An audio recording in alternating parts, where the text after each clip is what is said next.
Bueno, muy buenas noches para todos. Espero que todos se encuentren bien. Qué lindo poder compartir con ustedes, estar una noche más acá. Ya es como mi hogar, ya vemos tantas veces que ya me siento como en casa. Y muy lindo de verlos a todos ustedes. El título de este mensaje, de esta clase, de este estudio, es El calvinismo a la luz de las Escrituras. La gran mayoría de las personas que ha visto la invitación, el anuncio, sin duda han puesto su énfasis en el calvinismo, ¿no? Pero el énfasis está a la luz de las Escrituras. En realidad podemos hablar de cualquier tema y debemos de hablarlo a la luz de las Escrituras. Entonces el enfoque es qué dicen las Escrituras, ¿verdad? Y es lo que queremos hacer, queremos ver qué dice la Escritura. Después cada uno va a sacar sus conclusiones si tiene sustento bíblico o no, si es una locura, si es algo sectario. Pero lo que queremos nosotros es verlo a la luz de las Escrituras y así debemos de ver cualquier tema. En una ocasión, Paul Washer comentó: Jesús no es un objeto de escritorio ni una materia para estudiar, sino una persona a quien debemos amar. Y a mí me encanta esa frase porque a veces nosotros perdemos de vista que Jesús es una persona a la cual debemos de conocer más para amar más y para amarlo mejor como Él se merece. Cuanto más conocemos a una persona, más podemos amarla. Y así es con Dios, es igual. Cuanto más conozcamos a Dios, más profunda será nuestra adoración a Él. No estudiamos este tema para debatir con otros hermanos. No estamos acá para simplemente mostrar cuánto sabemos, ¿verdad? Y cuán conservadores o cuán históricos somos. Y no es esa nuestra motivación. Espero que no sea tu motivación al estar acá. No estudiamos para sentirnos intelectualmente superiores a otros. No es esa la motivación. Estudiamos para conocer a Cristo. Estudiamos cualquier doctrina, cualquier pasaje, para conocer más a Cristo. Y esa es nuestra oración y nuestro deseo, que hoy, más allá de las doctrinas que vamos a ver, de los pasajes que vamos a estudiar, más allá de los debates que se puedan formar, que nosotros podamos conocer más a Cristo y que podamos salir con un entendimiento de las Escrituras quizás mejor o por lo menos impactados de cuán profunda es la revelación escrita de Dios para nosotros. Esa es la meta. Esa es la meta. En mi carne quizás sí me encantaría debatir, estar con otra persona y poder tirarnos versículos bíblicos, pero esa no es la motivación, no es lo que Dios quiere. Nosotros queremos conocer más a Cristo y conocer más de nuestra salvación y más del Evangelio, porque de eso se trata, de poder gozarnos y poder exaltar, como cantábamos recién, sobre la gracia de nuestro Dios. Entonces, ¿cuál es la meta de este estudio? Profundizar el glorioso Evangelio que nos salvó, que salvó nuestras almas, que nos dio paz para con Dios, para exaltar a nuestro Salvador y Señor Jesucristo. Amén. Calvinismo o doctrinas de la gracia. Este grupo de doctrinas que vamos a estudiar se conocen como doctrinas de la gracia. Y de hecho a mí me gusta el término doctrinas de la gracia porque no hace una referencia a una persona para que otras personas después puedan decir, te enfocás en una persona, vos sos seguidor de Calvino, sos seguidor de Lutero, sos seguidor de... Sabemos que no es así, ninguna persona idolatra, o ninguna persona en su sano juicio que conozca a Cristo va a idolatrar ni a Calvino ni a ningún otro teólogo. Pero bueno, el término doctrinas de la gracia es un término que a mí me gusta mucho. Y calvinismo es como un apodo, como una etiqueta que tienen estas doctrinas. Juan Calvino fue un teólogo francés que enseñó las doctrinas de la gracia. De hecho, el hecho de usar el término calvinismo no significa que estamos de acuerdo con Calvino en todo. La gran mayoría de las personas que especialmente en redes sociales andan hablando de calvinismo, discutiendo, quizás nunca leyeron a Calvino. Quizás ni conocen sus libros, no, las instituciones, no, pero han escuchado de algunas doctrinas, entonces están a favor, están en contra. De hecho, no fue Calvino el que sistematizó estas doctrinas, conocidas como los 5 puntos del calvinismo. Estos 5 puntos del calvinismo no fue Calvino que escribió mis 5 puntos. ¿verdad? Quiero ser recordado por estos 5 puntos. Cuando muera, pongan en mi tumba, estos fueron los 5 puntos. No fue él que sistematizó en 5 puntos estas doctrinas de la gracia. Y para entender un poquito la historia, tenemos que remontarnos a otra persona que es Jacobo Arminio. Quizás han escuchado el término que va en contraposición de los calvinistas, los arminianos. Bueno, este nombre arminianos viene detrás de Jacobo Arminio. Jacobo Arminio fue estudiante de Teodoro de Beza. ¿Quién es Teodoro de Beza? Bueno, fue el sucesor, en cierta forma, de Calvino. Jacobo Arminio fue profesor de teología y con el tiempo, él era un protestante reformado y estudiante del estudiante de Calvino, pero con el tiempo él fue cambiando algunas posturas, abandonó muchas de las verdades que la gran mayoría de los protestantes creían y creemos, y sus seguidores o sus discípulos, después de su muerte en 1609, siguieron con sus enseñanzas. Ellos hicieron un credo de 5 puntos o de 5 artículos y lo presentaron a las autoridades de la Iglesia de Holanda. Años más tarde, los líderes de la Iglesia de Holanda, que eran seguidores de las enseñanzas de Calvino, se reunieron en lo que nosotros hoy en día conocemos como el sínodo de Dort, ¿sí? De donde tenemos los cánones de Dort. Entonces se reunieron en este sínodo y contestaron a los arminianos con otro credo de 5 puntos. Y este credo es lo que nosotros llegamos a conocer como el TULIP, o los 5 puntos del calvinismo, o las doctrinas de la gracia. Aunque, para echarle un poquito más de sabor a todo esto de historia, tampoco se usó el término tulip en ese momento. El término tulip es mucho más moderno, de hecho de comienzos del 1900, que alguien hizo un acróstico, que no se sabe exactamente quién lo hizo. Se dice que algunas personas lo empezaron a usar antes para enseñar, pero el término tulip, que es un acróstico en inglés por las letras que se usan en inglés para estas doctrinas, como les digo, fue mucho más temprano. Entonces, ni Calvino usó los 5 puntos del calvinismo, ni usó el tulip, ¿verdad? Ni los que estuvieron en el sínodo de Dort hicieron el tulip o usaron eso como ejemplo, ¿verdad? Fueron con el tiempo los seguidores de los seguidores que fueron hablando de estas cosas. En resumen, ¿cuáles son los 5 puntos del calvinismo o las doctrinas de la gracia? La depravación total, o también conocida como corrupción radical, ahora vamos a explicar obviamente todos estos términos, la elección incondicional, o también llamada la elección soberana, la expiación limitada, o también llamada redención particular, la gracia irresistible, o también conocida como el llamado eficaz, y la perseverancia de los santos, también conocida como la preservación de los santos.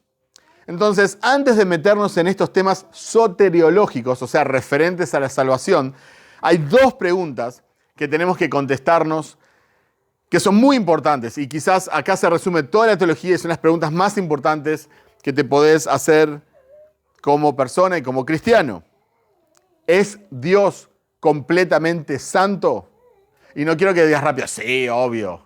Vamos a profundizar en las implicancias. ¿Qué significa que Dios sea completamente santo? Y la segunda pregunta, que es muy importante, en la cual lamentablemente muchos fallan en contestar, ¿es el ser humano completamente depravado? Las respuestas a estas preguntas van a determinar tu teología y tu entendimiento del Evangelio. ¿Qué significa que Dios es completamente santo? En el sentido original de la palabra, significa que Dios es un ser distinto al hombre.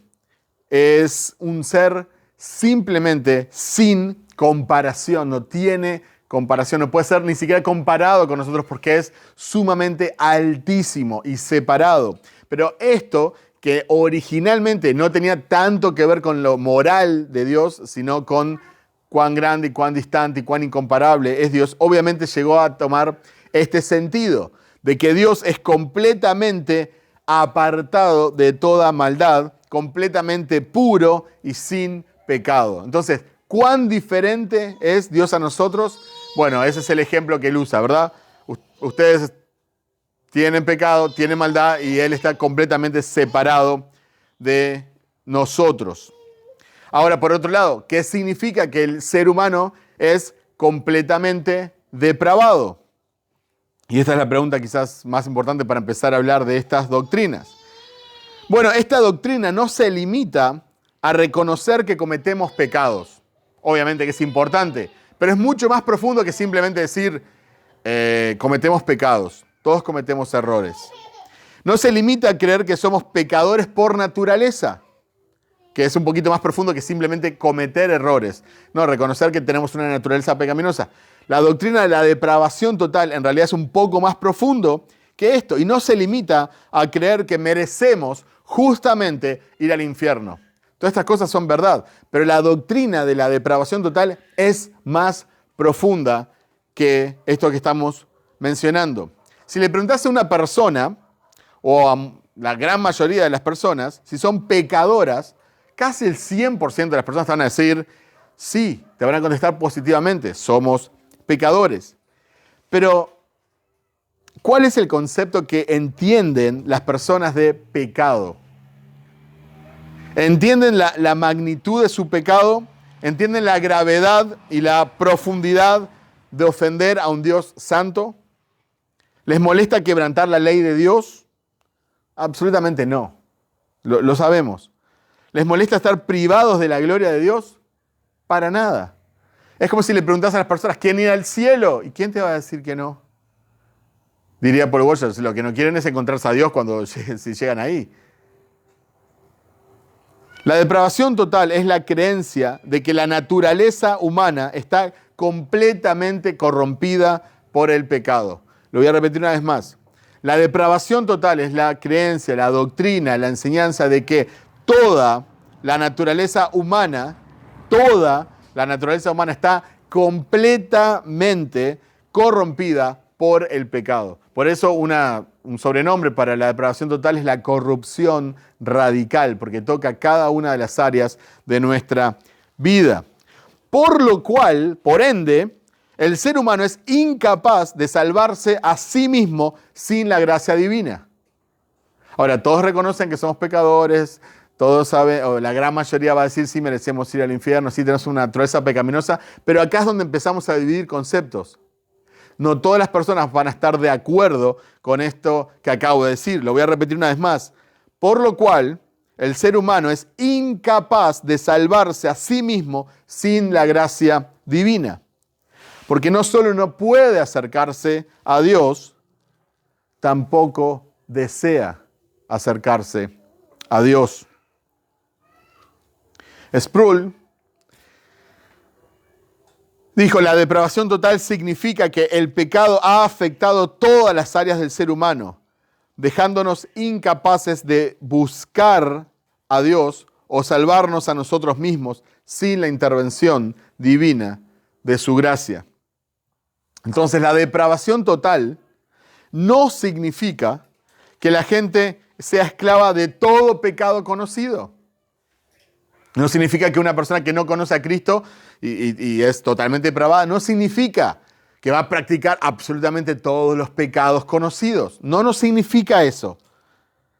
No significa que en la práctica alcance la peor pecaminosidad posible.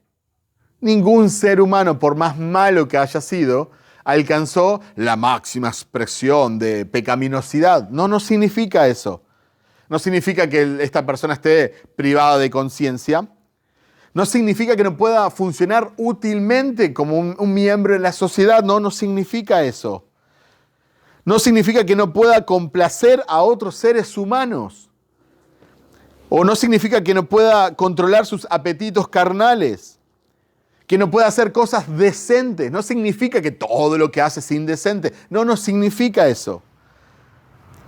Depravación total no significa que la persona tenga características agradables y amables. Puede tenerlas. Puede que sea religioso.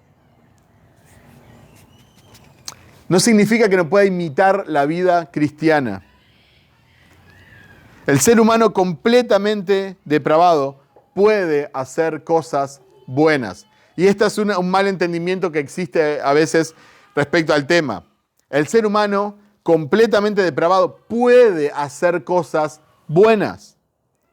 Puede hacer cosas buenas para la humanidad, puede hacer cosas agradables para otras personas, puede hacer cosas moralmente correctas. La pregunta ahora es, ¿pueden estas acciones ser agradables a Dios? ¿Puede una persona ganar el favor de Dios por hacer cosas buenas? William Shedd dijo, es la completa ausencia de santidad, no la intensidad más alta de pecado. Un hombre depravado no es tan malo como podría ser, pero no tiene santidad. No ama a Dios por sobre todas las cosas. Y es acá que quiero compartir un versículo bíblico, Isaías 64, 6 al 7, dice, todos nosotros somos como el inmundo, y como trapo de inmundicia todas nuestras obras justas. Todos nos marchitamos como una hoja, y nuestras iniquidades, como el viento, nos arrastran.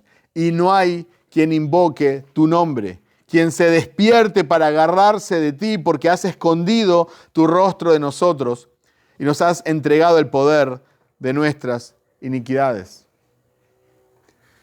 Isaías dice, aún sus buenas obras, sus obras justas, son como un trapo de inmundicia, es algo asqueroso ante los ojos de Dios. El autor de Hebreos, en Hebreos 11:6, nos dice, pero sin fe es imposible agradar a Dios, porque es necesario que el que se acerca a Dios crea que le hay y que es galardonador de los que le buscan.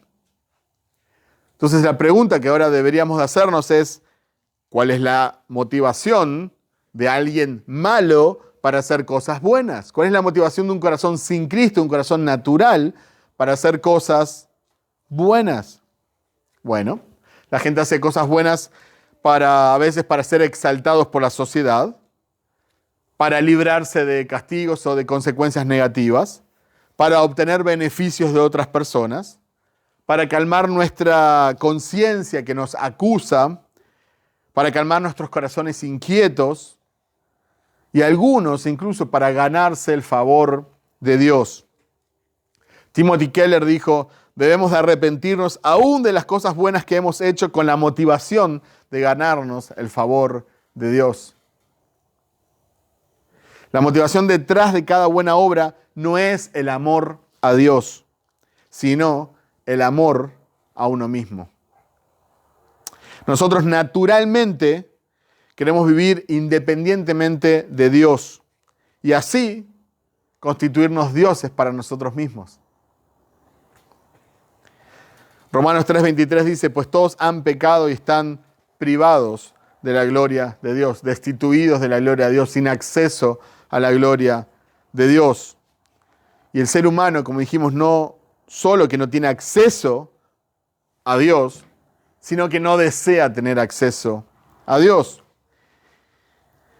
Efesios 2, del 1 al 3, dice, y Él les dio vida a ustedes que estaban muertos en sus delitos y pecados, en los cuales anduvieron en otro tiempo según la corriente de este mundo, conforme al príncipe de la potestad del aire, el espíritu que ahora opera en los hijos de desobediencia. Entre ellos también todos nosotros en otro tiempo vivíamos en las pasiones de nuestra carne, satisfaciendo los deseos de la carne y de la mente, y éramos por naturaleza hijos de ira, lo mismo que los demás.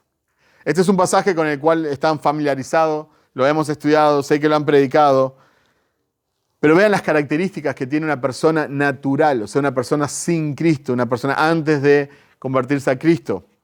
Muertos espiritualmente, significa sin relación con Dios y privados de la gloria de Dios.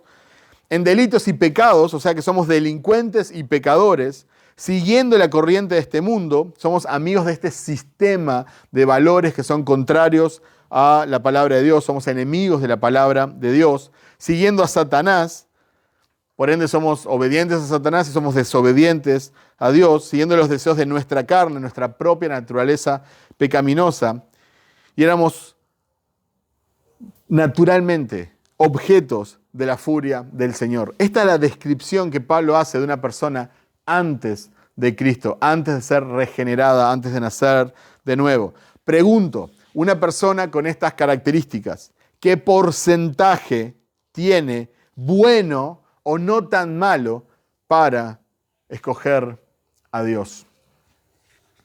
Agustín de Hipona dijo: oh Señor, todo lo bueno en mí se debe a ti. El resto es mi culpa.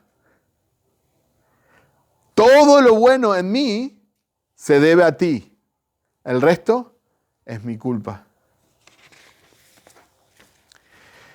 ¿Es el ser humano un completo, total y vil pecador?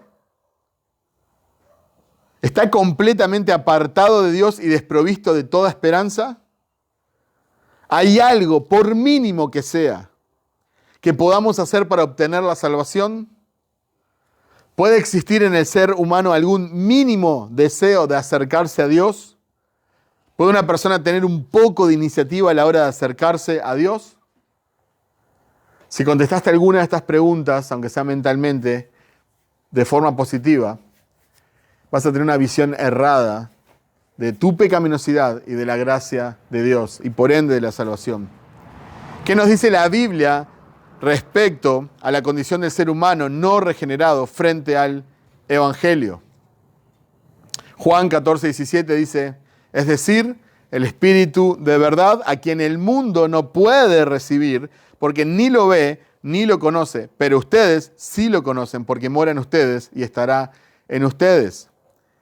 Que dice el texto que solo aquellos que son morada del Espíritu Santo le conocen y le perciben. Los demás no lo pueden recibir. El famoso pasaje de Romanos 3, 10 al 12 dice: como está escrito, no hay justo ni aun uno, no hay quien entienda, no hay quien busque a Dios, todos se desviaron, a una se hicieron inútiles, no hay quien haga lo bueno, no hay ni siquiera uno. Que enseña la palabra de Dios, no hay nadie que busque a Dios, no hay nadie que entienda las cosas espirituales, no hay ni siquiera una sola persona que sea justa. Pero ¿qué es lo que nosotros escuchamos constantemente? Está buscando de Dios. Está buscando de Dios. Cuando yo buscaba de Dios, no es cristiano, pero está buscando de Dios. Siempre, constantemente estamos escuchando eso. Pero esto es contrario a lo que enseña la palabra de Dios. ¿Qué sucede cuando una persona está aparentemente buscando a Dios y se interesa por las cosas espirituales? Bueno, no está buscando a Dios. Está buscando los beneficios de Dios. Y ese es el gran problema. Si pudieran tener los beneficios de Dios sin Dios, jamás adorarían a Dios. Cuando una persona incluso se acerca a la iglesia, muchas veces inconscientemente está buscando, y a veces conscientemente está buscando una pareja, está buscando un grupo de amigos, está buscando un momento para pasarla bien, vamos a leer juntos. A todos nos gusta pertenecer, nos gusta ser, nos gusta hacer. Pero según vemos en la Biblia, estas personas no desean a Dios. Romanos 7, del 8 al 7, dice: la mente puesta en la carne es enemiga de Dios, porque no se sujeta a la ley de Dios, pues ni siquiera puede hacerlo. Y los que están en la carne no pueden agradar a Dios. La mente carnal de un incrédulo no puede sujetarse a la ley de Dios y por ende no puede agradar a Dios. No puede, es una incapacidad. No dice simplemente que no quiere, no dice simplemente que es difícil, dice no puede, no puede. 1 Corintios 1:18 dice: porque la palabra de la cruz es necedad para los que se pierden, pero para nosotros, los salvos, es poder de Dios. Para una persona no cristiana, la predicación del Evangelio es una locura, un sinsentido, una tontería. Son posibles traducciones de la palabra. Algo insano, algo que no obedece a la razón. Unos versículos más tarde, 1 Corintios 1:21, Pablo escribe: porque ya que en la sabiduría de Dios el mundo no conoció a Dios por medio de su propia sabiduría, agradó a Dios mediante la necedad de la predicación salvar a los que creen. Entonces Dios determinó salvar a las personas por medio de la predicación, que es un mensaje sin sentido para estas personas. El mensaje de la cruz es una locura para aquellos que la escuchan, pero no creen. Próximo capítulo, escribe a los Corintios, 1 Corintios 2, 14, pero el hombre natural no acepta las cosas del Espíritu de Dios, porque para él son necedad y no las puede entender porque se disciernen espiritualmente. Una vez más, el versículo dice, no las puede entender las cosas espirituales. No es solo que no quiera aceptarlas, sino que no puede aceptarlas, porque son una locura, un sinsentido, una necedad. No tiene la capacidad de aceptar las cosas que vienen del Espíritu o que son espirituales. Porque al no tener el Espíritu de Dios, los asuntos espirituales no le hacen ningún sentido. Eso es lo que enseña la palabra de Dios. Entonces tenemos un gran problema. ¿Cómo puede un corazón maligno decidir seguir a un Dios al cual no busca? ¿Cómo puede un corazón rebelde decidir adorar a un Dios que no entiende?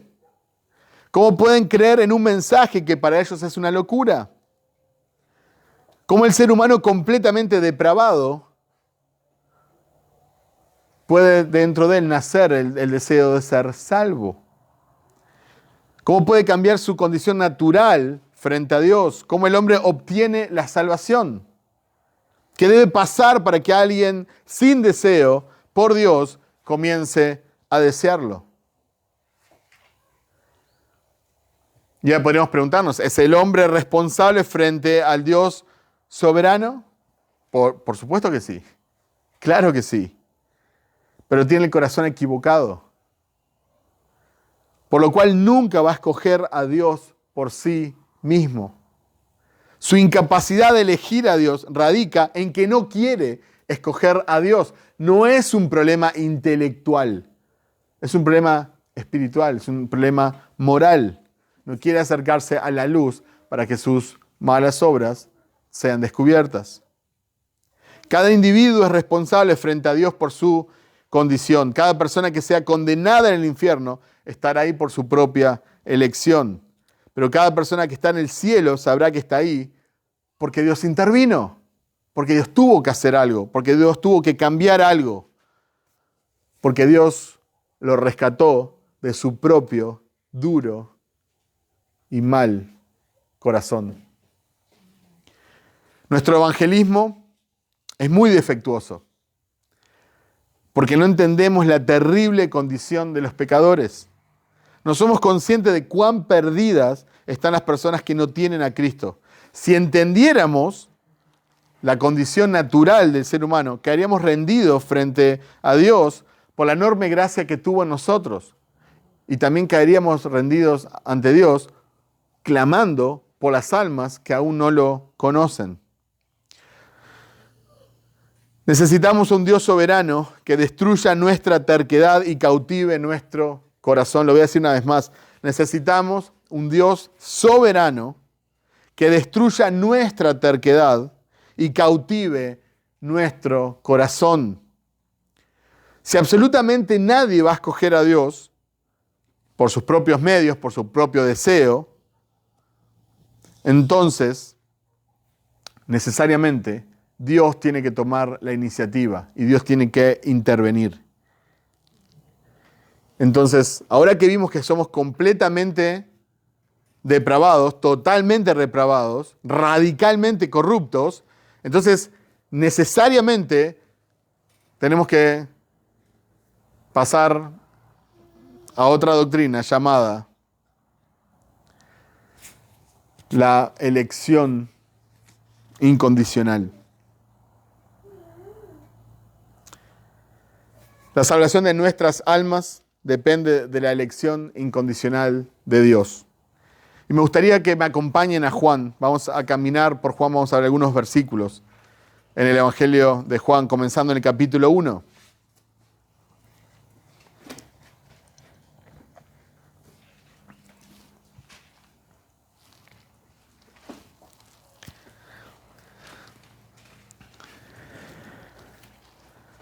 Juan 1:13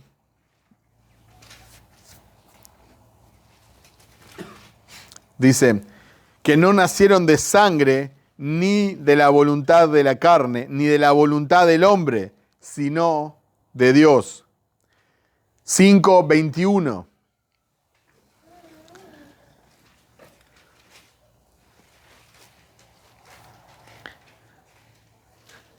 Juan 5:21. Porque así como el Padre levanta a los muertos y les da vida, asimismo el Hijo también da vida a los que Él quiere. 6:37. Juan 6:37. Todo lo que el Padre me da, vendrá a mí, y al que viene a mí, de ningún modo lo echaré fuera. 6:39. Y esta es la voluntad del que me envió, que de todo lo que Él me ha dado, ya no pierda nada, sino que lo resucite en el día final. 6:44. Nadie puede venir a mí si no lo trae el Padre que me envió, y yo lo resucitaré en el día final. 6:65. Y decía, por eso os he dicho que nadie puede venir a mí si no se lo ha concedido el Padre. 17:2, nos vamos unos capítulos para adelante, Juan 17:2. Por cuanto le diste autoridad sobre todo ser humano para que dé vida eterna a todos los que tú le has dado. 17:6. He manifestado tu nombre a los hombres que del mundo me diste. Eran tuyos y me los diste y han guardado tu palabra. Hermanos, nosotros no podemos borrar estos pasajes de la Biblia ni interpretarlos como nosotros queramos. Acá vemos claramente la elección soberana de Dios. Y gracias a Dios que Dios escoge soberanamente quién ha de ser salvo, porque si Dios no escogiera soberanamente quién ha de ser salvo, nadie sería salvo. Porque como vimos, somos totalmente depravados y nadie buscaría a Dios, nadie desearía a Dios, nadie clamaría a Dios, porque no nos interesa Dios. Entonces, gracias a Dios que Él cambia corazones. Gracias que Él hace una obra en la vida de estos tercos corazones para convertirlos en personas que lo van a adorar. Dios el Padre le da a Jesucristo quienes han de ser salvos. Nadie que el Padre no le dé a su Hijo puede ir a Él.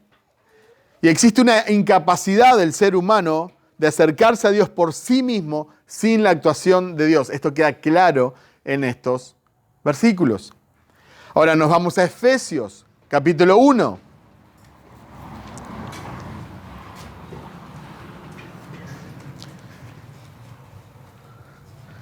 Efesios capítulo 1, 3 al 6. Dice así, bendito sea el Dios y Padre de nuestro Señor Jesucristo, que nos bendijo con toda bendición espiritual en los lugares celestiales en Cristo, según nos escogió en Él antes de la fundación del mundo, para que fuésemos santos y sin mancha delante de Él, en amor, habiéndonos predestinado para ser adoptados hijos suyos por medio de Jesucristo, según el puro afecto de su voluntad, para alabanza de la gloria de su gracia, con la cual nos hizo aceptos en el amado. Y podríamos seguir leyendo, obviamente, más versículos porque es parte del mismo contexto, pero vamos a enfocarnos en estos. El apóstol Pablo exalta a Dios y Padre del Señor Jesús por su obra en el creyente. Dice el versículo 3, nos bendijo. Versículo 4, nos escogió. Versículo 5, nos amó.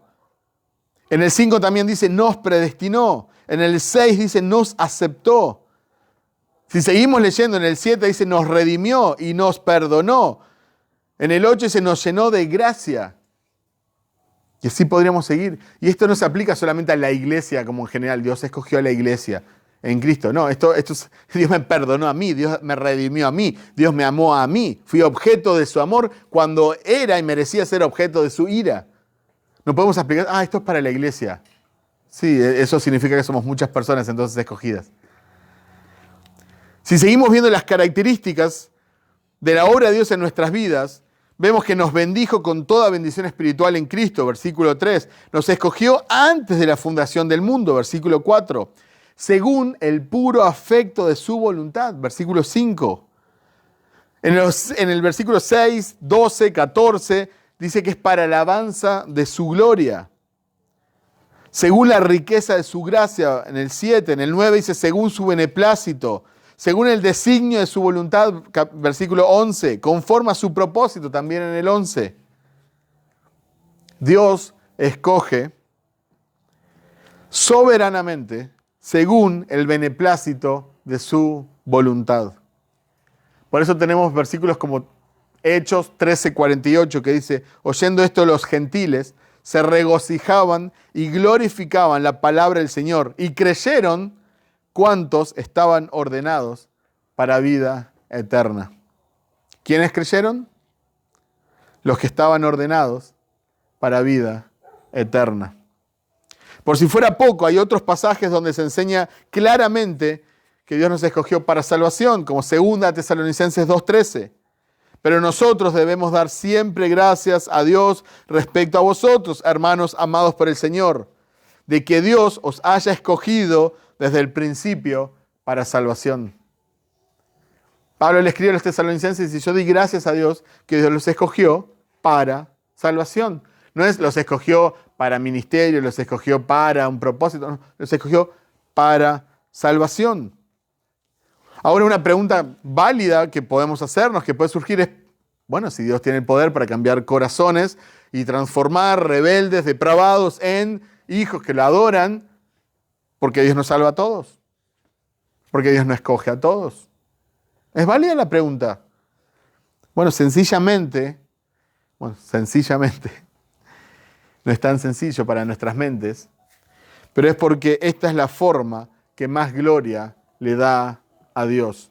Nosotros no sabemos más que Dios y obviamente no podemos estar en la mente infinita de nuestro Dios, pero nosotros podemos confiar que si Él ideó este plan, este es el mejor plan, es el plan que más gloria le va a dar a su nombre. Tenemos que recordar que Él es perfecto y amoroso y podemos confiar en que todo lo que Él hace es perfecto y amoroso.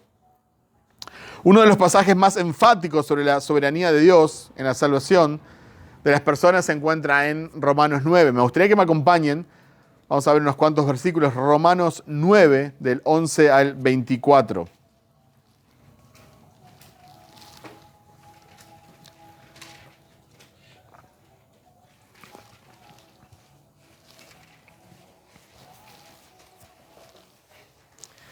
Dice así la palabra del Señor. Pues no habían aún nacido, ni habían hecho aún ni bien ni mal, para que el propósito de Dios conforme a la elección permaneciese, no por las obras, sino por el que llama. Se le dijo, el mayor servirá al menor, como está escrito, a Jacob amé, mas a Esaú aborrecí. ¿Qué pues diremos? ¿Que hay injusticia en Dios? En ninguna manera.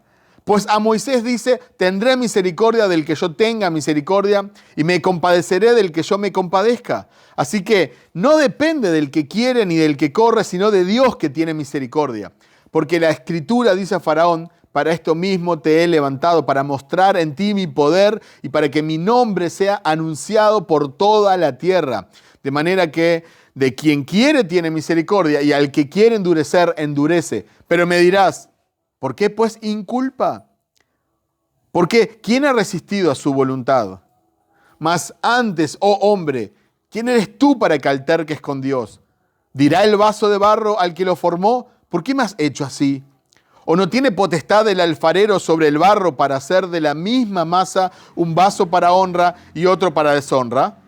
¿Y qué si Dios, queriendo mostrar su ira y hacer notorio su poder, soportó con mucha paciencia los vasos de ira preparados para destrucción? Y para hacer notorias las riquezas de su gloria, las mostró para con los vasos de misericordia que Él preparó de antemano para gloria, a los cuales también ha llamado, esto es, a nosotros, no solo de los judíos, sino también de los gentiles. ¡Qué pasaje! No vamos a profundizar ni a tratarlo como deberíamos. Esto llevaría toda una clase solo para estos versículos. Sproul comenta, Dios no está obligado a solicitar permiso del pecador para hacer con el pecador lo que a él le plazca. Venimos de una cultura donde siempre escuchamos, ¿verdad?, que Dios es un caballero y que Él nunca obviamente va a entrar a tu vida si no le permitís, le tenés que abrir la puerta, y lo hacemos ver como un novio que está desesperado por su novia y nos ama y te ama, y casi que Dios no puede dormir porque, bueno, eso no es lo que vemos en las Escrituras, no es lo que vemos en este pasaje. Algunos dicen que este pasaje no está hablando de salvación. Yo creo todo lo contrario. ¿Por qué Pablo se pregunta, ¿acaso es Dios injusto? Si el tema no fuera tan controversial. Si se solucionara con decir que aquel que quiere puede elegir a Dios, porque Pablo no lo dice. Porque dice Pablo que Dios tiene misericordia de quien quiere y de quien no quiere, no la tiene, citando a Moisés. ¿Qué alcance tiene esa misericordia si supuestamente no habla de salvación? ¿Por qué Pablo se pregunta, por qué pues inculpa? ¿Qué significa vasos preparados para destrucción? ¿Cómo muestra Dios su ira en esos vasos preparados para la destrucción? ¿Qué significa que preparó de antemano para gloria vasos que fueron objetos de su misericordia? Como les dije, deberíamos de acercarnos al pasaje con mucho más tiempo, no le vamos a hacer justicia ahora al texto, pero no podemos decir, él está hablando de otra cosa, está hablando de naciones. Jacob y Esaú eran naciones. Bueno, como han comentado algunos, eso es mucha gente, entonces. Dios tiene la libertad de elegir a quien Él quiere para lo que Él quiere. ¿Quiénes somos nosotros para altercar con el alfarero? Entonces la pregunta que nos podemos hacer, que es válida, ¿es el ser humano libre para escoger o rechazar a Dios? Sí, somos libres. Pero el ser humano siempre escogerá según su naturaleza pecaminosa. Por eso comenzamos con la depravación total. Y siempre pongo el mismo ejemplo porque no tengo uno mejor. El día que tengo un mejor ejemplo, prometo cambiarlo. Pero si tenés un perro y al perro le pones dos huesos, un hueso que tiene carne de verdad, recién asada, rica, jugosa, y en otro lado le pones un hueso de plástico. Y dejas al perro que elija, porque tiene libertad el perro. Sé libre. No te quiero condicionar, perro. Te dejo solo. Te voy a mirar por un vidrio. ¿Qué creen que va a escoger el perro? Va a merodear, va a ir a un lado al otro, va a terminar comiendo no el hueso de plástico, sino el hueso que tiene carne de verdad. Eso es lo normal, lo natural. Ahora, ¿es porque el perro está entendiendo, este hueso de plástico está hecho con químicos y no va a ser bueno para mí? No, porque tiene instinto y como perro va a donde está la comida. Ahora, ¿qué pasa si al mismo perro, con la misma libertad que los perros se merecen, pobrecitos los perros, ¿no? Lo dejas ahí y le pones de un lado un hueso con carne, jugoso, bien rico, y del otro lado le pones un voucher por comida para perros para un año en el supermercado del barrio. Le pones el papel ahí, vale un año de comida. Y del otro lado el hueso con carne, bien rico. ¿A dónde creen que va a ir el perro? ¿A dónde va a ir el perro? Va a ir al hueso de comida, ¿verdad? ¿O creen que va a agarrar el papel y va, dueño, cámbiame esto, porque así tengo un año de comida gratis? Entonces, de la misma forma que antes se escogió bien, diríamos, el perro no es bobo, tenía un hueso de plástico, tenía uno con carne y fue al de carne. Sí, pero ahora que tenés un beneficio mucho mayor, en tiempo y en magnitud, aún sigue siguiendo sus instintos de perro. ¿Qué es mejor, un papel o un pedazo de carne? Pedazo de carne. Nosotros somos igual. A veces nosotros escogemos bien porque tenemos instinto. Hay gente que no mata porque no quiere pasar el resto de su vida en la cárcel. Hay gente que no adultera porque no quiere perder su matrimonio. Hay gente que no hace ciertas cosas porque no quiere enfrentar las consecuencias. Pero nosotros somos en realidad como Esaú, que cambió la bendición por un plato de comida. Algo momentáneo por algo eterno. Y nosotros también, naturalmente, como somos pecadores y odiamos a Dios y no queremos estar con Dios, naturalmente no vamos a escoger a Dios, aunque Él sea un beneficio mayor y eterno. ¿El perro tenía libertad? Sí, pero el perro siempre va a escoger como perro, porque esa es su naturaleza. ¿Vos tenés libertad para escoger? Sí, pero siempre vas a escoger según tu naturaleza, como un pecador. Y los pecadores no aman a Dios. No buscan a Dios, no entienden a Dios, no quieren a Dios.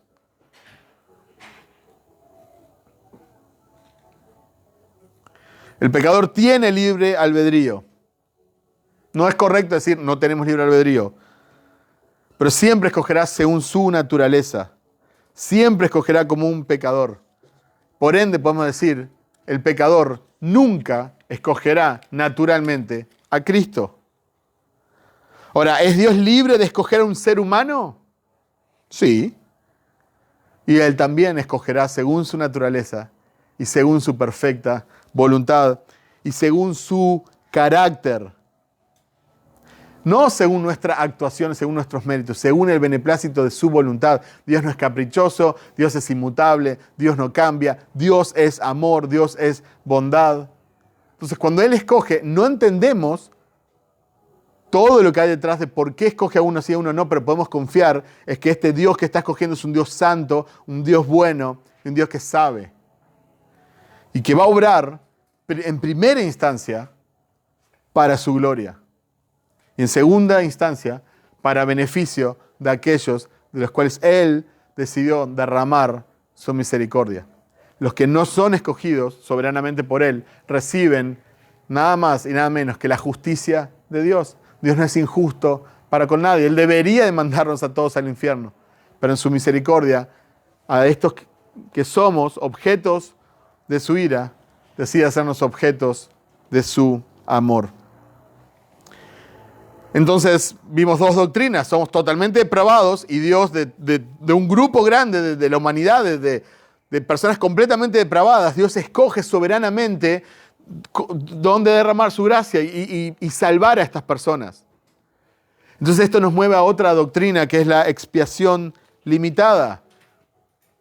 Porque si debemos de preguntarnos, creo que es válido, no es mala palabra preguntarse, ¿Jesús murió por todos los hombres, por toda la humanidad, o murió por sus escogidos? ¿O murió por aquellos que decidió derramar su misericordia? Y esta, dentro de las 5 doctrinas, es la que más causa problema. Y hay muchas personas que dicen, yo soy calvinista, 4 puntos. ¿Cuál es la que dejan afuera? Esta. Porque desde que nacemos desde que nacemos en los países estos occidentales, donde se escucha mucho de Jesús, aunque no de Jesús bíblico, siempre escuchamos, ¿verdad? Jesús te ama, Jesús murió por vos. Jesús te ama, Jesús murió por vos. Quiero comenzar diciendo, antes de verlo en la Biblia, que Jesús no derramó ni una gota de su sangre en vano. Jesús no derramó ni una gota de su sangre en vano. John Piper dice, la expiación limitada es la garantía de que el gozo indestructible en Dios es infalible, asegurado para nosotros por medio de su sangre. En otras palabras, Piper dice, no va a fallar. El gozo que preparó para vos no va a fallar. Lo vas a tener gracias a la sangre que Cristo derramó. Juan 10, del 11 al 16, me pueden acompañar si desean. Juan 10, 11 al 16.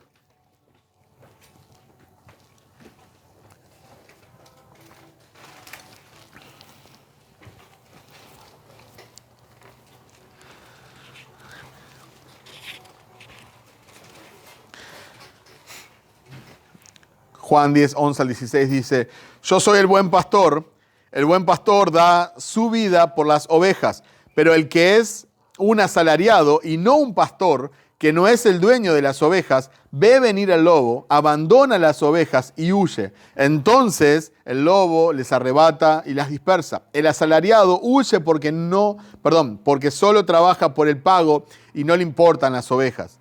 Yo soy el buen pastor y conozco mis ovejas, y ellas me conocen, al igual que al Padre me conoce y yo conozco al Padre, y doy mi vida por las ovejas.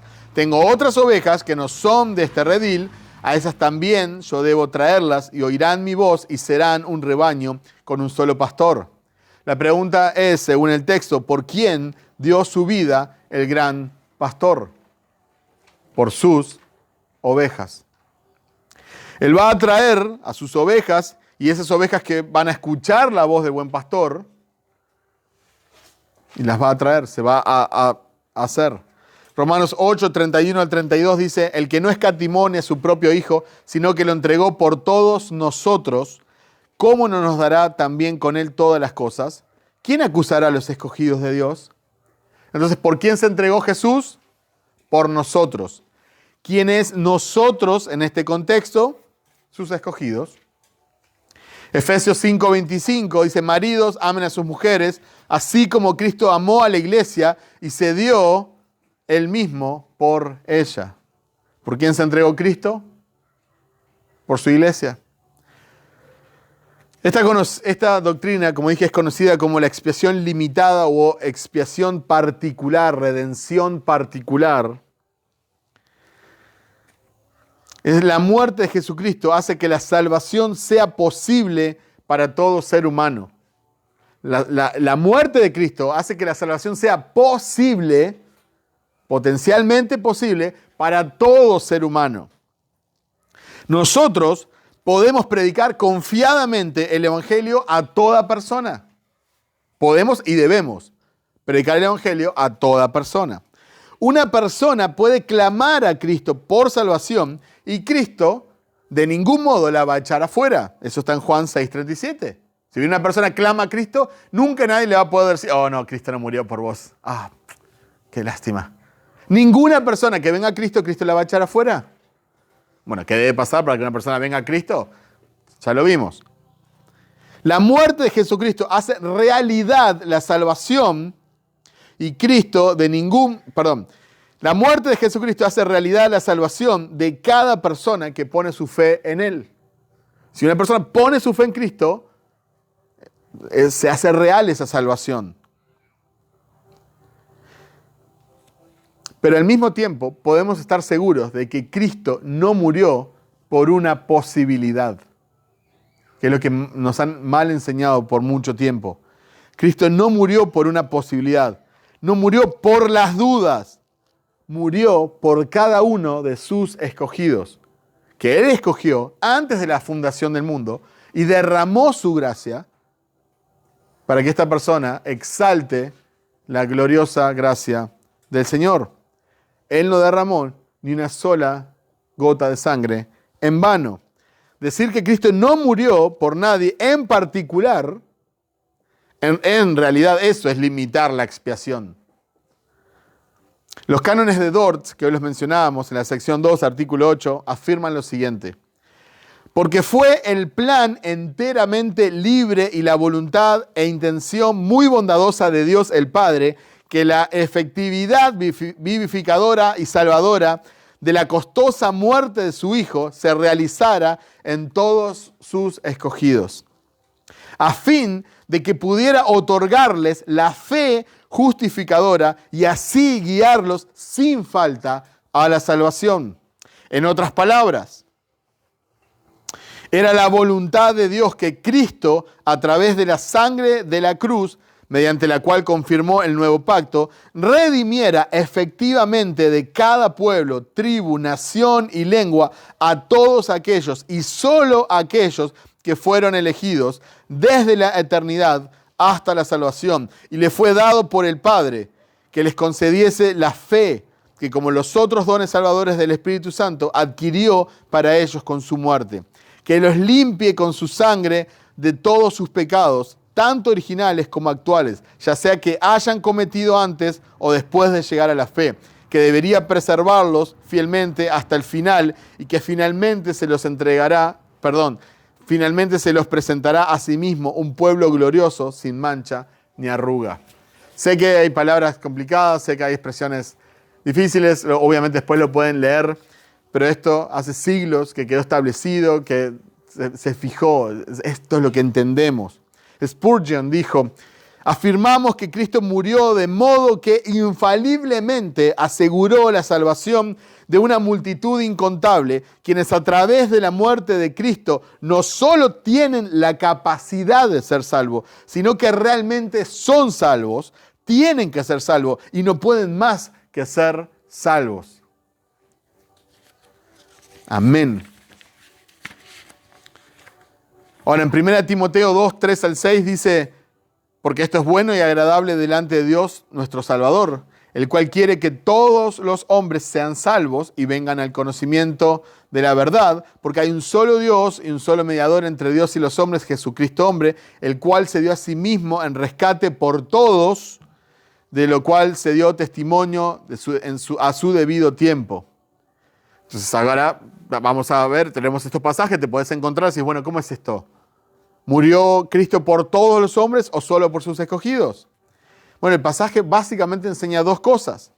Que Dios quiere que todos los hombres sean salvos y que Cristo se dio en rescate por todos. Entonces la pregunta es, ¿qué significa todos en este contexto? Si significa cada individuo específicamente, entonces caeríamos en el universalismo. O sea, como murió por todos, todos serían salvos. El universalismo es la creencia de que toda persona será salva independientemente de su fe. Si Dios quiere que todos sean salvos y pagó el sacrificio por cada individuo, ¿qué les impide a todos que sean salvos? Porque hay personas que se pierden. Sabemos que el universalismo es contrario a las Escrituras. Entonces, ¿qué significa todos en este contexto? Significa todo tipo de persona. No es una referencia a la cantidad, sino a la calidad.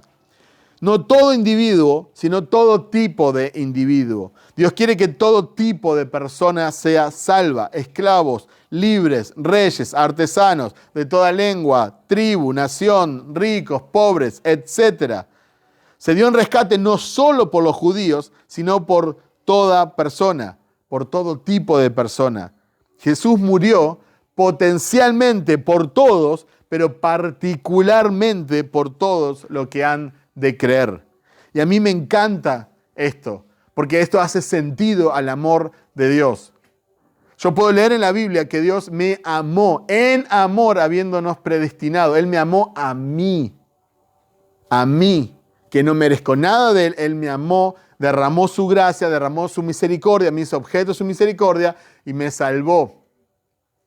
Ahora, si Él murió por todos, es como cuando le decís una... Imagínate que un chico soltero le dice a una chica, sos linda. Todas las mujeres son lindas. Se entiende que pierde el sentido. Entonces esto es lo mismo, ¿no? O es el amor particular de Dios para vos, o es, Dios amó a todo el mundo. Imagínate que una persona está deprimida, está mal y estás hablando del amor de Dios y Dios ama a todos. Bueno, ¿qué sentido tiene? Ahora, si Él te amó a vos, entonces sí es real. Y Él murió por vos particularmente, entonces tiene otro sentido. John Owen fue un brillante teólogo puritano, pastor y teólogo puritano. Él escribió acerca de la expiación de Cristo en su libro La muerte de la muerte en la muerte de Cristo. Y él escribió esto, dice, el Padre impuso la ira debida a y el Hijo sufrió el castigo por, y da tres opciones. Todos los pecados de todos los hombres, todos los pecados de algunos hombres o alguno de los pecados de todos los hombres. Entonces él dice, si el 3 es verdadero y Jesús murió por algunos de los pecados de todos los hombres, entonces ninguno actualmente es salvo. Si el 2 es verdadero y Jesús murió por todos los pecados de algunos hombres, entonces Él expió y sufrió por todos los pecados de sus elegidos. Y esta es la verdad. Si el 1 es verdadero y Jesús murió por todos los pecados de todos los hombres, porque es entonces que no todos son salvos y liberados del castigo debido a sus pecados. Que Dios castiga a aquellos cuyos pecados han sido expiados sería un acto injusto. Y entonces termina diciendo John Owen, si respondes que por su incredulidad, pregunto, ¿es esta incredulidad un pecado o no lo es? Si la incredulidad es un pecado, entonces Cristo sufrió el castigo por ese pecado o no lo hizo. Si lo hizo, ¿por qué el pecado de incredulidad debe impedirles más que sus otros pecados, por los cuales Cristo también murió? Si Cristo no murió por el pecado de incredulidad, entonces no murió por todos sus pecados.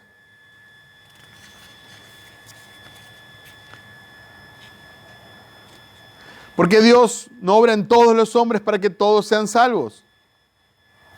¿Es Dios injusto en salvar a algunos sí y a otros no? No, de ninguna manera. ¿Está Dios obligado a salvar a alguien? No. Aun si Dios salvara del infierno a una persona, habla de su increíble e inmesurable gracia. Lo justo sería, como vimos, que Él mandara a todos al infierno. Pero que el Dios Santo salve a un pecador, habla de su inmensa gracia. lo cual no llegamos a comprender. ¿Desea Dios que todos los hombres sean salvos?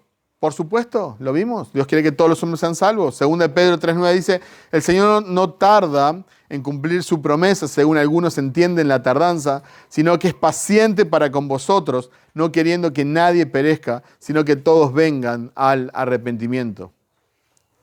¿Qué significa que Dios desea que todos los hombres sean salvos? Si Dios lo desea, ¿qué le impide obtener el deseo si Él es soberano? Es el deseo de Dios, pero no es el decreto de Dios. Algunos lo llaman la voluntad permisiva de Dios y la voluntad soberana de Dios. Debemos diferenciar entre la voluntad de Dios y los decretos de Dios. Dios ha decretado que Jesús volverá. No importa si nos gusta, lo entendemos o no, lo que pase, Dios va a volver porque lo ha decretado. Pero Él no ha decretado que todos los hombres sean salvos. Él desea paternalmente, por así decirlo, que todos sean salvos. Por eso dice en Ezequiel 18:32, pues yo me complazco en la muerte de nadie, declara el Señor. Arrepiéntanse y vivan. Es el deseo de Dios, así como Dios desea que no matemos a otras personas. Sin embargo, las personas siguen matando, pero Él no desea que haya guerras y se estén matando entre todos. Por poner un ejemplo. Él no siempre detiene las consecuencias de nuestro pecado. Entonces, el plan de redención que más exalta la gloria de Dios, de su gracia, es el plan que Él escogió. Pregunto, ¿sigo? ¿Quieren hacer una pausa? ¿O cómo estamos? Porque estoy en una hora ahora de que estoy hablando.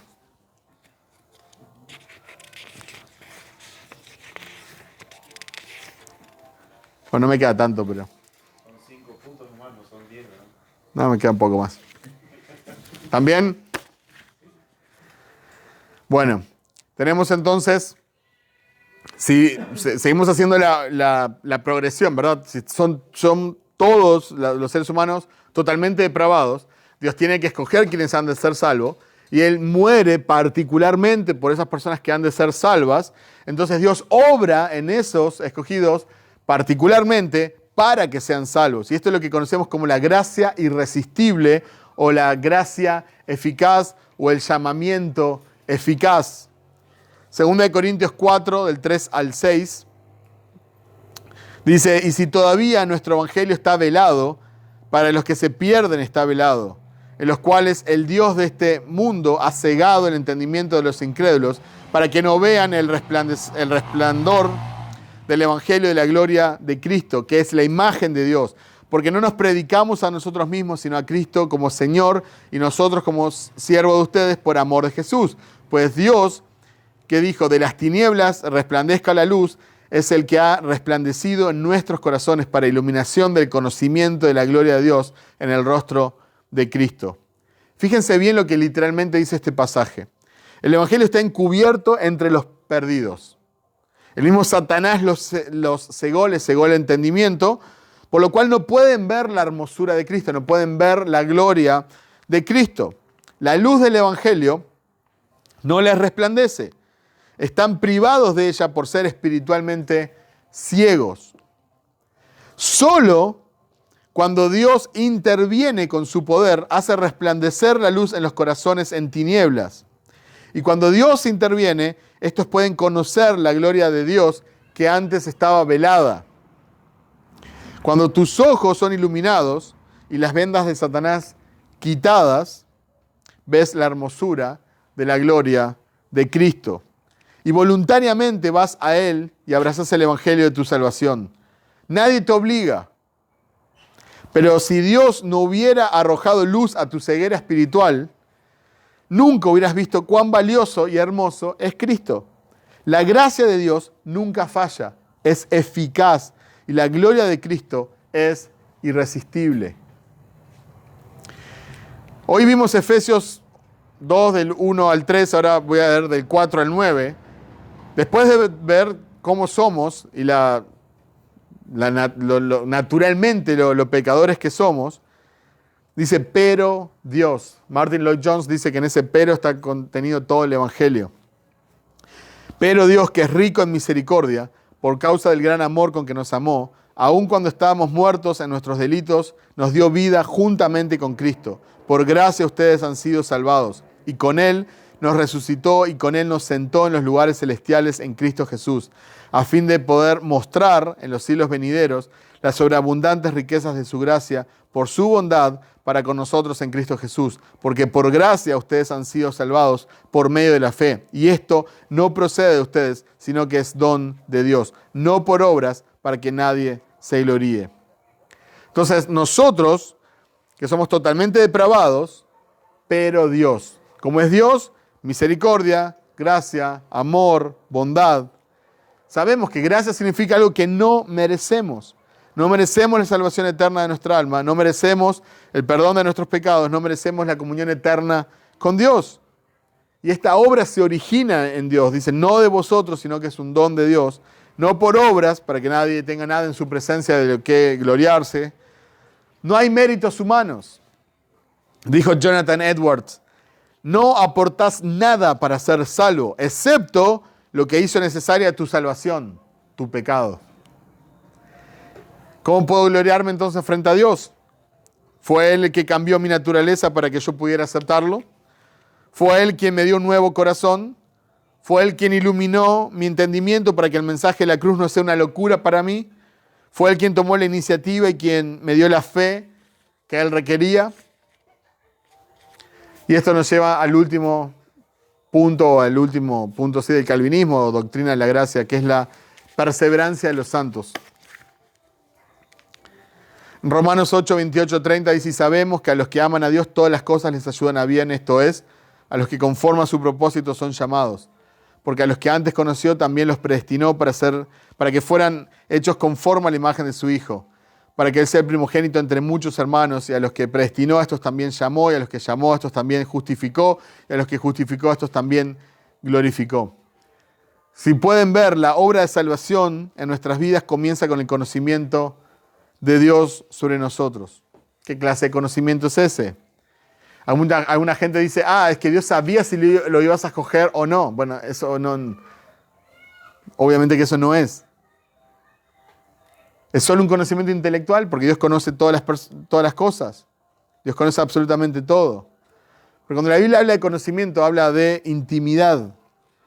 Incluso tenemos que Adán conoció a Eva y luego le nacieron hijos. Vamos a ir enseguida al conocimiento de Dios. Dice que a todos los que conoce, también los predestina. Les marca el destino de antemano y ese destino es ser como Jesús. A todos los que predestina, los llama. Un llamado directo interno de parte de Dios. A todos los que llama, los justifica. Imputa la justicia de Cristo. A todos los que justifica, también los glorifica. Un evento futuro, pero lo describe en pasado porque es seguro. Fíjense que en el proceso no se pierde ningún alma. El alma que conoce, que decide tener intimidad, termina siendo glorificada. ¿Por qué? Porque Él preserva a los santos. O porque asegura que los santos van a perseverar. La salvación no se pierde. Fíjense, para hablar de conocer, Mateo 7, 21 al 23 dice, no todo el que me dice Señor, Señor entrará en el reino de los cielos, sino aquel que hace la voluntad de mi Padre que está en los cielos.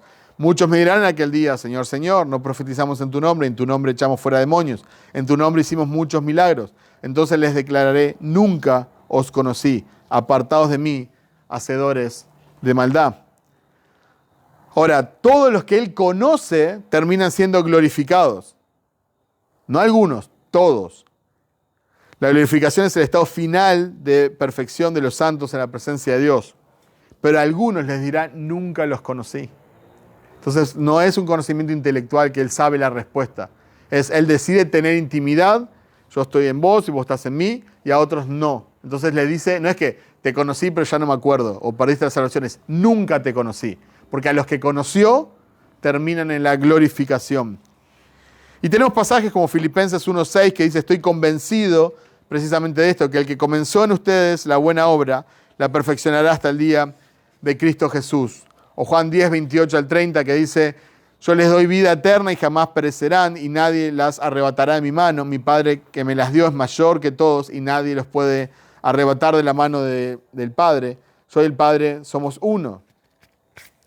Y después un pasaje que me gustaría que me acompañen porque es un pasaje hermosísimo en Hebreos 7, 23, 28. Hebreos 7, 23, 28.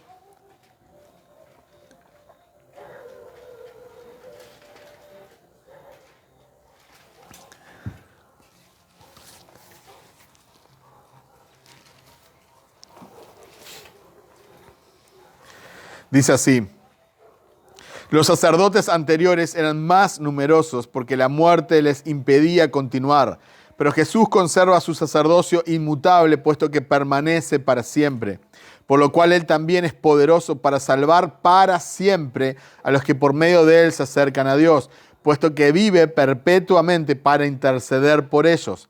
Porque convenía que tuviéramos tal sumo sacerdote, santo, inocente, inmaculado, apartado de los pecadores y exaltado más allá de los cielos, que no necesita, como aquellos sumos sacerdotes, ofrecer sacrificios diariamente, primero por sus propios pecados y después por los pecados del pueblo. Porque esto Jesús lo hizo una vez para siempre, cuando Él mismo se ofreció. Porque la ley designa como sumos sacerdotes a hombres débiles, pero la palabra del juramento que vino después de la ley designa al Hijo hecho perfecto para siempre. Este es otro pasaje hermosísimo para profundizar. Obviamente no lo vamos a hacer en esta ocasión, pero acá vemos el sumo sacerdocio de Jesús y lo compara con los sumos sacerdotes que hubieron en la tierra que morían, ¿verdad? Y que había que reemplazarlos y que ellos eran imperfectos y tenían que hacer sacrificios por ellos mismos. Pero dice ahora, hay un sumo sacerdote, el gran sumo sacerdote, dice que es inmutable, Él no cambia y está intercediendo por ustedes permanentemente o para siempre. Él no se va a cansar de interceder por vos, Él no va a dejar de interceder por vos porque es el gran sumo sacerdote, el sumo sacerdote por excelencia de todos los sumos sacerdotes. Entonces, en estos versículos que acabamos de ver, no solo el de Hebreos, el de Juan, el de Filipenses, la pregunta no es, ¿se puede perder la salvación? Las preguntas más correctas serían, ¿puede Cristo abandonar la obra que comenzó en un cristiano? ¿Puede el buen pastor perder una oveja? ¿Puede el gran sumo sacerdote cansarse de interceder por un creyente? Obviamente la respuesta es que no. Por eso tenemos el pasaje en Romanos 8, 31 al 29, que viene después de lo que acabamos de leer de conocer, justificar, llamar. Dice, entonces, ¿qué diremos a esto? Si Dios está por nosotros, ¿quién estará contra nosotros? El que no negó ni a su propio Hijo, sino que lo entregó por todos nosotros. ¿Cómo no nos dará también junto con Él todas las cosas? ¿Quién acusará a los escogidos de Dios? Dios es el que justifica. ¿Quién es el que condena? Cristo Jesús es el que murió, sí, mas aún el que resucitó, el que además está a la diestra de Dios, el que también intercede por nosotros. ¿Quién nos separará del amor de Cristo? ¿Tribulación o angustia, persecución o hambre o desnudez o peligro o espada? Tal como está escrito, por causa tuya somos puestos a muerte todo el día. Somos considerados como ovejas para el matadero. Pero en todas estas cosas somos más que vencedores por medio de aquel que nos amó. Porque estoy convencido de que ni la muerte, ni la vida, ni ángeles, ni principados, ni lo presente, ni lo porvenir, ni lo porvenir, ni los poderes, ni lo alto, ni lo profundo, ni ninguna cosa creada nos podrá separar del amor de Dios que es en Cristo Jesús, Señor nuestro. Spurgeon decía, podés estar en desacuerdo con la palabra predestinación, pero jamás podrás arrancarla de la Biblia. Tendrías que eliminar todas las palabras elegidos, escogidos, predestinados de la Biblia. Tendríamos que eliminar las expresiones como por la voluntad de Dios o el beneplácito de su voluntad, porque todo se limitaría a la decisión del hombre. Tendrías que eliminar todo pasaje que habla de la incapacidad del hombre de acercarse a Dios. Entonces quiero terminar con una pregunta. Si esto es verdad y las personas son totalmente depravadas y Dios tiene que escoger soberanamente y Él murió por aquellos que escogió y Él va a eficazmente enviar su gracia, va a llamar eficazmente para que se puedan ver a Cristo y venir a Él en fe, todos aquellos que fueron escogidos. Y si Él preserva a los santos y a los que han de ser salvos. Entonces, ¿para qué evangelizar? ¿Debemos de evangelizar? Si Dios ya sabe quién ha de ser salvo y quién no. Sí, debemos evangelizar. Porque Dios también ha escogido el medio para que sus escogidos se salven, que es la predicación del Evangelio. La predicación del Evangelio nunca será en vano. O exaltará la gracia de Dios el día de salvación, o exaltará la justicia de Dios el día de condenación. Evangelizar es un mandamiento. Se nos ha dado el ministerio de la reconciliación, 2 Corintios 5. Evangelizar es un privilegio y una obligación moral. Evangelizar es parte del deseo natural de querer compartir lo que Dios nos ha dado por gracia. Ninguno de nosotros sabe quiénes son los escogidos. Por eso hay que predicarle a todos. Spurgeon dijo, si yo supiera quiénes son los escogidos, limitaría mi ministerio a ellos. Pero obviamente que él no lo sabe y nosotros tampoco. La soberanía de Dios no opaca ni anula la responsabilidad humana. Nadie en el infierno va a poder echarle las culpas a Dios y decirle, no me elegiste. Toda persona es responsable de aceptar el Evangelio o de rechazarlo. Toda persona es responsable de sus actos, por eso Dios nos manda a evangelizar. Tenemos autoridad para rogarle a los hombres que se arrepientan y crean en el Evangelio. Las personas que rechazan el Evangelio pagarán las consecuencias. Ningún individuo llegará al cielo contra su voluntad, ni ningún individuo llegará al infierno contra su voluntad. Dios no anula la voluntad de sus escogidos. Él cambia el corazón del individuo para que lo que antes aborrecía, ahora lo ame. Termino con Salmo 65, 4, que dice, dichoso aquel a quien tú escoges, al que atraes para ti, para que viva en tus atrios. Amén. Vamos a orar.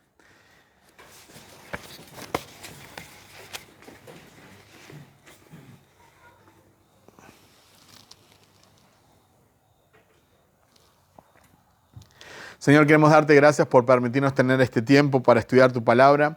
Sabemos que hay muchos conceptos o versículos que son complicados o que no estamos familiarizados y bueno, Señor, que los hemos pasado rápido, pero pedimos que tú puedas darnos también interés por profundizar más tu palabra y por conocerte más. Y bueno, Señor, que podamos también tener un mejor entendimiento del Evangelio, de la esencia del Evangelio, de la salvación, Señor, de que podamos ver tu gracia, tu amor en nuestra vida y que eso produzca pasión por servirte, por seguirte, por compartirte con otros. Así que dejo este tiempo en tus manos, que tu palabra pueda calar hondo en nuestros corazones. En el nombre de Jesús, Señor. Amén. Amén.